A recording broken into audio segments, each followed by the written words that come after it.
안녕하세요. 오토캐스트 이다정입니다. 오늘 살펴볼 차는 어제 예고드렸듯이 현대차의 신형 아반떼입니다. 어제 이다일 기자가 고양모터 스튜디오에 가서 이 신형 아반떼의 모습을 잠깐 둘러봤는데요. 오늘은 똑같은 장소에서 시승 행사가 이뤄져서 잠깐 그 근처에 있는 곳에 나와봤어요.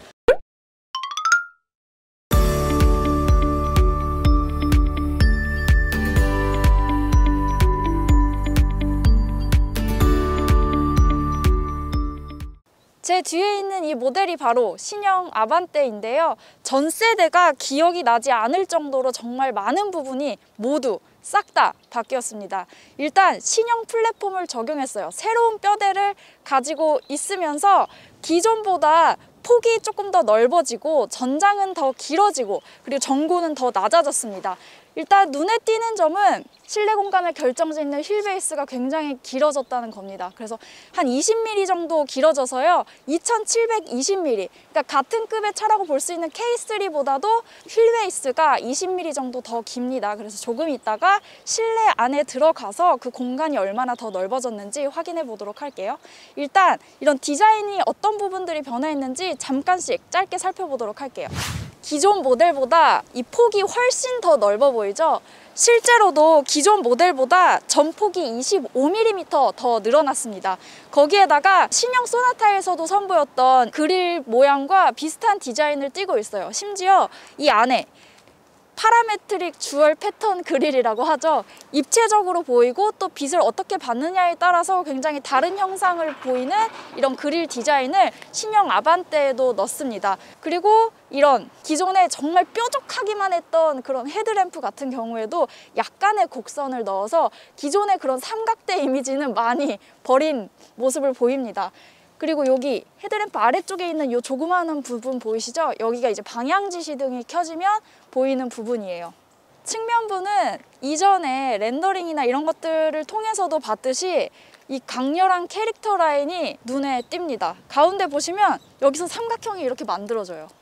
그래서 저는 사실 자동차 정말 여러 모델 만나보면서 캐릭터 라인이 이렇게 뾰족뾰족하고 삼각형을 만들어내는 라인은 이 아반떼를 통해서 처음 본 것 같습니다. 후면부 역시 측면이나 앞면이나 마찬가지로 이런 뾰족뾰족한 삼각선들을 굉장히 많이 썼습니다. 그리고 테일 램프는 현대의 H를 형상화해서 이렇게 램프를 넣어놨어요. 그래서 램프가 이 가로지르는 선을 따라 쭉 들어옵니다. 그리고 이 아래쪽에 보시면 마치 머플러가 들어있는 듯한 범퍼 디자인을 넣어놨죠. 그래서 전반적으로 보면 뭔가 스포츠카를 연상시키는 디자인 요소들이 많이 나타나 있어요. 전체적인 비율을 비롯해서. 근데 이런 모습들은 사실 외관뿐만 아니라 실내에서도 저는 조금씩 보였거든요. 그래서 실내 안에 들어가서 또 어떤 부분들이 바뀌었는지 또 짧게 살펴보도록 하겠습니다. 보이시나요? 바로 제가 들고 있는 이 사진이 6세대 아반떼고요. 지금 이렇게 완전히 바뀌었습니다. 디스플레이, 대시보드, 여기 공조장치 정말 모든 부분들이 바뀌었어요. 일단 전반적인 디자인은 약간 운전자를 중심으로 이렇게 감싸고 있는 디자인이에요. 좀 낮고 둥글게 디자인이 되어 있습니다. 가장 눈에 띄는 거는 요 10.25인치 디스플레이와 계기판이 함께 이어진 듯한 디자인이 들어갔다는 거예요. 이 디자인은 이제 현대차가 선보이는 거의 모든 세단에 지금 이런 형식의 디자인이 들어가고 있죠. 그리고 이 디스플레이 아래쪽에 송풍구를 넣어놨어요. 기존에는 이렇게 디스플레이 양쪽을 두고 이렇게 송풍구가 들어가 있었는데 아래쪽에 쭉 이어지는 듯한 디자인으로 넣어놨고, 그리고 그 아래쪽에는 미디어를 조절할 수 있는 버튼들과 다이얼을 넣어놨습니다. 그리고 그 아래쪽에는 이제 공조장치 조절할 수 있는 다이얼과 버튼이 나와 있고요. 다른 부분들은 되게 세련돼 보이는데 이 안에 화면에 푸른 색깔을 띠는 이 그래픽이 조금은 약간 오래된 듯한 느낌을 주기도 하네요. 그리고 그 아래쪽에는 통풍 시트, 열선 시트, 열선 유리, 열선 스티어링 휠, 내기순환 이런 것들이 모두 여기에 들어가 있고요. 그리고 그 아래쪽에 12V USB 2개 급속 충전할 수 있는 공간과 여기 스마트폰 충전할 수 있는 패드, 그리고 기어 레버, 이 옆쪽에는 드라이브 모드와 파킹 브레이크, 오토 홀드 버튼들이 나열이 되어 있습니다. 그리고 이 아래쪽에는 컵홀더. 사실 어제 보여드린 부분들이라 정말 짧게 짚고 넘어갈게요. 컵홀더 수납을 이걸로 이렇게 따로 조절을 해서 사용을 할 수가 있어요. 그래서 반대로 집어넣으면은 이 컵 높이가 짧아지는데요. 이거를 돌려서 이렇게 넣으면 컵이 정말 깊숙하게 이렇게 들어갑니다. 그리고 좀 독특하게 이렇게 여기는 딱 운전자의 공간이야 라는 거를 좀 이렇게 보여주는 듯한 이런 디자인이 들어가 있네요. 이런 것들도 보통 이렇게 스포츠카 같은데 꽤 많이 들어가는 디자인인데 아반떼에도 이런 것들이 들어가 있어요. 그리고 이런 운전대 디자인, 저희 신형 소나타에서 봤던 그런 디자인과도 살짝 비슷하고요. 그리고 이 옆쪽에 도어 쪽을 보시면 내리고 열고 닫을 수 있는 그런 부분들이 있는데 팔 걸을 수 있는 그 높이에 딱 맞게 이렇게 위치해 있어서 이런 점들은 되게 편안하네요. 이 디지털 클러스터 옆에 있는 이거는 역시 장식이었습니다. 그냥 이렇게 약간 페인트처럼 스티커처럼 이렇게 장식을 해놨는데 뭐 올 하반기에 나오는 N9 모델이나 하이브리드 모델의 경우 이 공간을 어떻게 활용할지 기대가 됩니다.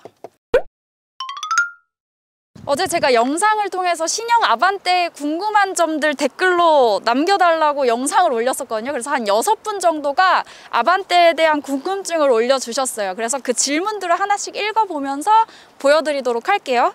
첫 번째 질문이 실내 부위별 소재가 궁금합니다. 소프트 터치인 부분과 생 플라스틱 부분이 어느 부분인지 자세히 보여주세요 라는 분이 계셨어요. 그래서 일단 이 앞쪽에 타고서 실내 소재를 한번 보도록 할게요. 전반적으로 보면 디자인 자체는 와 엄청 고급스러워 보인다 하는 인상을 주거든요.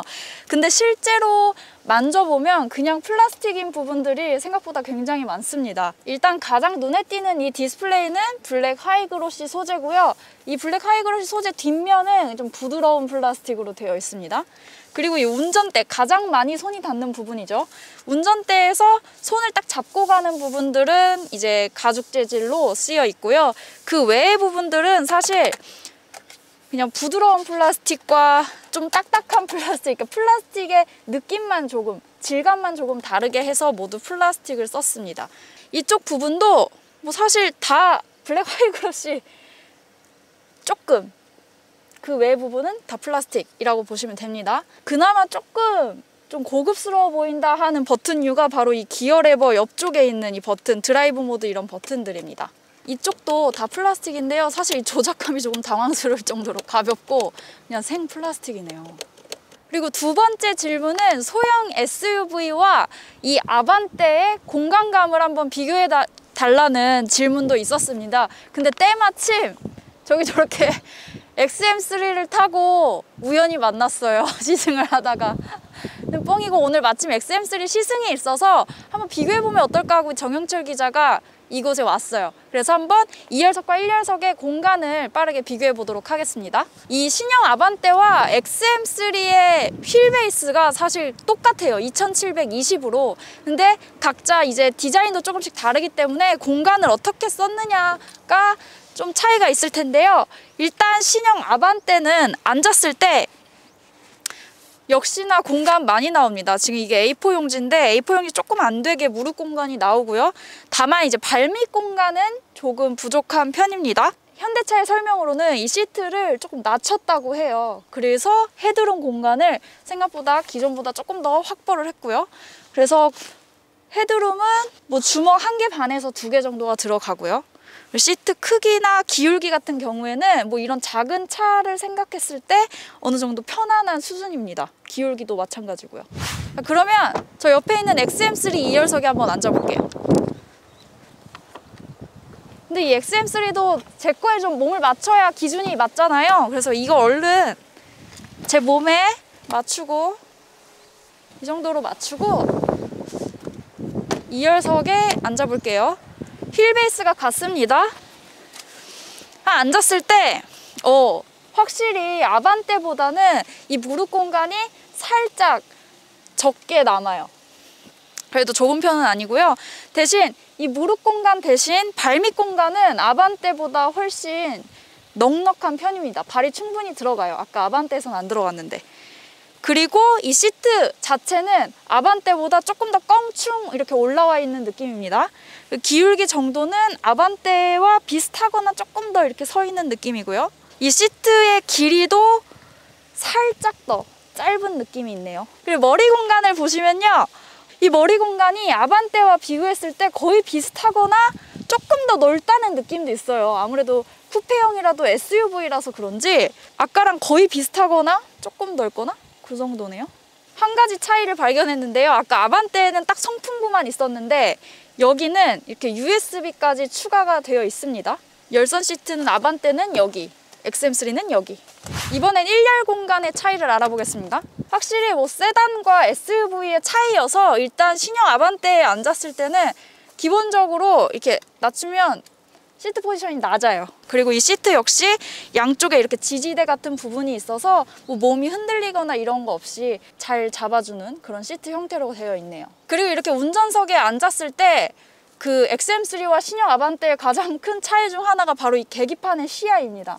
일단 이 아반떼는 계기판이 이제 운전석 쪽으로 이렇게 10도 이렇게 기울어져 있다고는 하는데 이 자체는 그냥 거의 90도로 서 있어가지고 운전 자세를 잡아도 이 운전대에 계기판이 살짝 가려요.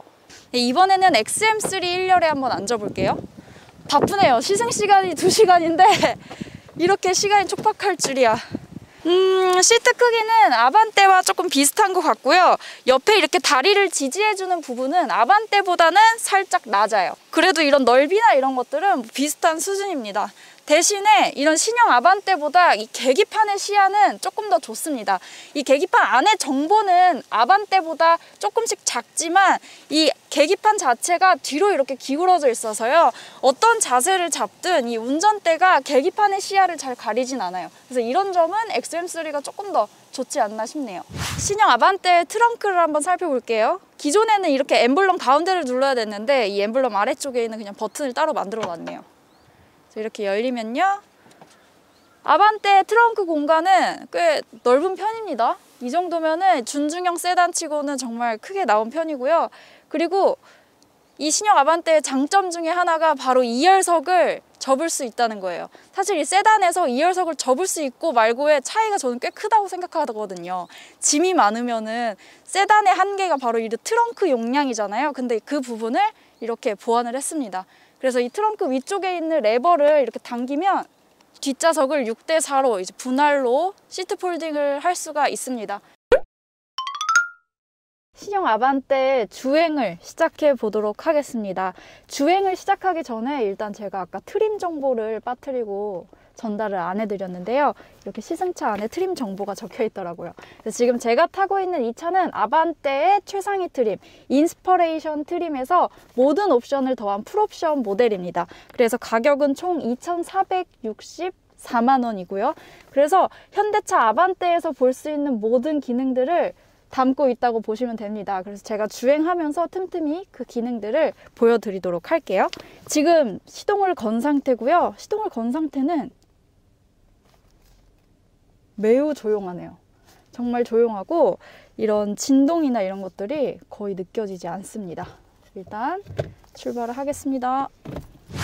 일단 이 차량 자체가 굉장히 가볍습니다. 운전을 하면서도 아, 얘 정말 가벼운 애구나 라는 게 느껴져요. 기존 아반떼보다 플랫폼도 완전히 바뀌고 경량화까지 하면서 한 45kg가량 줄어들었다고 하거든요. 그래서 이제 몸도 가벼워지니까 연비도 기존 아반떼보다는 엔진과 변속 기능 같아도 연비가 조금씩 소폭 더 올랐어요. 그래서 지금 이 차의 연비는 공인 연비가 14.5 정도 됩니다. 네, 아까 전에 타고 오면서 느낀 부분들을 먼저 얘기를 하자면요. 이 차의 시야는 어느 정도 좋은 편입니다. 일단 전방 시야는 답답함이 없어요. 오히려 유리창이 최대한 넓게 펼쳐져 있다는 느낌이 듭니다. 일단 이 대시보드 부분이 최대한 이렇게 꽉꽉 아래로 눌려 있어서 시야가 좀 더 많이 답답하지 않게 확보가 되는 느낌이고요. 그리고 후방 시야 역시 뭐 크게 답답함 없이 잘 보이고요. 다만 저는 이 차의 사이드미러가 조금 작다는 느낌이 들어요. 그래서 시야가 예전에 제가 K3를 시승할 때도 느꼈던 것 중에 하나인데 K3도 마찬가지로 사이드미러 시야가 이렇게 시원하게 확보가 되지 않고 약간 사각지대가 좀 많이 나온다는 느낌이 들었었거든요. 근데 이 아반떼 역시 비슷한 느낌이에요. 도어에 붙어 있거나 하지 않고 A필러 쪽에 가깝게 붙어 있는데 뭐 이런 영향인지는 모르겠지만 거기에다가 사이드 미러의 크기까지 조금 작아서 시원하다는 느낌은 없습니다. 아까 전에 제가 XM3 타면서 그거는 이제 계기판 정보가 조금 작아서 좀 노안이 오거나 눈이 잘 안 보이시는 분들은 운전할 때 좀 불편하겠다 싶었는데 얘는 정말 쨍하고 크게 잘 보입니다. 다만 이 기울기가 조금 아쉽다는 거. 그래서 운전대에 자꾸 저 계기판 윗부분을 가리는 게 전 자꾸 걸리네요, 그게. 지금 제가 타고 있는 모델은 1.6 가솔린 엔진에 무단 변속기 IVT를 탑재하고 있습니다. 뭐 기존과 같고요. 그리고 K3에 담고 있는 그 엔진과 변속기와도 같은 겁니다. 출력은 123마력이고요. 출력은 15.7입니다. 뭐 준중형 세단이니 그렇게 뭐 대단한 출력을 보이거나 대단한 토크를 보이는 건 아니고 그냥 일상적인 주행에서 그냥 어느 정도 편안하게 사용할 수 있는 수준입니다. 사실 뭐 이 차에서 조금 더 스포티하고 날렵한 성능을 바란다 하면은 이제 후에 나올 다른 모델들을 기대해봐도 좋을 것 같아요. 디자인들도 조금씩 변하지 않을까요? 뭐 N9이나 하이브리드 모델도 향후에 출시가 된다고 하니까 이제 이런 좀 일상적인 모델보다는 조금 더 독특하고 개성있고 스포티한 모델을 원한다. 아니면은 조금 더 이제 효율적이고 친환경적인 모델을 원한다 하면 하이브리드 모델 이렇게 찾으시면 될 것 같습니다. 크게 걸리는 부분이 없습니다. 정말 가볍게 나가고요. 그 현대차의 특유의 그 가벼운 느낌 있잖아요. 그러니까 가속 페달을 밟아도 그냥 훅 나가고 브레이크 페달을 밟아도 훅 잡히고 이런 느낌이 이 현대 아반떼에도 고스란히 담겨 있고요. 그리고 한 가지 질문 중에 여기 안에 들어가 있는 그 차선 유지해주는 기능 있잖아요. 그 기능이 어떻게 반응하는지 한번 알려달라고 하신 분이 계셔서 제가 이걸 한번 조절을 해보겠습니다. 여기 스티어링 휠 오른쪽 편에 버튼이 있어요. 그래서 그걸 누르면 앞쪽에 초록색 운전대가 뜨면서 활성화가 됩니다. 가보도록 하겠습니다. 근데 지금 이 자유로 구간이 거의 다 직선 구간이어가지고 이런 구간들은 어느 정도 다 잘 잡고 가요. 그리고 손을 떼고 한 조금 있으면은 이제 앞에서 운전대 잡으라고 경고도 표시를 해주고요. 이 기능을 사용하면 그냥 이 기능을 끄고 사용할 때보다 운전대가 약간 묵직해지는 느낌이 있어요. 왜냐면 얘가 이제 스스로 차선을 유지하면서 가고 있으니까요. 그래서 살짝 지금 구비진 구간을 가고 있는데 이런 구간도 뭐 크게 무리 없이 중앙을 잘 유지하면서 가고 있습니다. 현재는 고속 구간을 달리고 있고 포장도 꽤 잘 된 구간을 달리고 있기 때문에 뭐 승차감이나 이런 것들의 그런 차이를 크게 느낄 수는 없지만 제가 아까 오면서 이제 요철 부분들도 지나고 과속 방지턱을 지나면서 이 차의 승차감을 조금 느껴봤거든요. 근데 이 차가 이제 살짝 이렇게 통통 튀는 느낌이 있어요. 그러니까 뭔가 편안한 세단의 느낌보다는 그냥 탕탕탕탕 약간 이렇게 좀 산만하게 움직이는 느낌이 듭니다. 요철을 만날 때. 제 차가 현대 코나잖아요. 그 차 역시 이제 뒤쪽에 토션빔을 달고 있고 이 차 역시 토션빔을 달고 있어서 그런지 그 차가 과속 방지턱을 넘을 때 그 특유의 탕 떨어지는 느낌 있죠? 이 차도 그대로 가지고 있어요. 제가 최근에 이제 좀 이렇게 큰 차들도 좀 타보고 하다 보니까 그런 방음 대책에 조금 익숙해져서인지 이 차의 풍절음이나 이런 것들이 꽤 크게 들어오는 편이네요. 특히 이 차는 한 90, 100 정도 되면 이 앞쪽에 들어오는 풍절음이 안에 꽤 크게 전달이 됩니다. 이 차에는 이제 4가지의 드라이브 모드가 있습니다. 그래서 기어 레버 왼쪽에 있는 버튼을 누르면 노멀, 에코, 스포츠, 스마트 이렇게 4가지의 주행 모드로 구성이 되어 있고요. 뭐 노멀에서 스포츠로 옮길 때 그 변화는 그래도 운전석에서 느꼈을 때 꽤 그 변화 폭이 있는 편입니다. 보통 이런 일반적인 볼륨 세단이나 SUV 이런 것들에서는 주행 모드 간의 차이가 그렇게 엄청나게 극적으로 느껴지지 않는 경우가 대다수인데 그래도 이 정도면은 그 변화가 저는 어느 정도 있다고 생각이 되네요. 스포츠로 옮겼을 때 그 갑자기 가속 페달의 반응이나 이런 것들이 노멀 모드보다 조금 더 빨라져요. 일단 제가 K3랑 비교해 달라는 분이 질문에 꽤 계셨거든요. 근데 K3를 제가 탄 지가 좀 몇 년이 지난 것 같은데, 일단 K3랑 비교했을 때 가장 이제 느껴지는 부분은 뭐 엔진이나 변속기는 비슷하잖아요. 그래서 그런 부분보다는 뭐 이런 전방 시야나 이런 답답함은 아반떼가 훨씬 덜 하네요. 그래서 정리를 하자면 뭐 정숙성 면에서는 저속이나 가만히 있을 때는 정말 조용해요. 네, 조용한 편이지만 속도를 조금씩 더 내기 시작하면, 그러니까 한 8, 90, 90, 100 이 정도만 가도 이제 막 풍절음이 들어오기 시작하고 그러면서 이제 그런 정숙성 면에서는 좀 아쉬운 부분들이 있고요. 그리고 또 승차감도 그 약간 튀는 듯한 느낌이 좀 아쉬웠어요.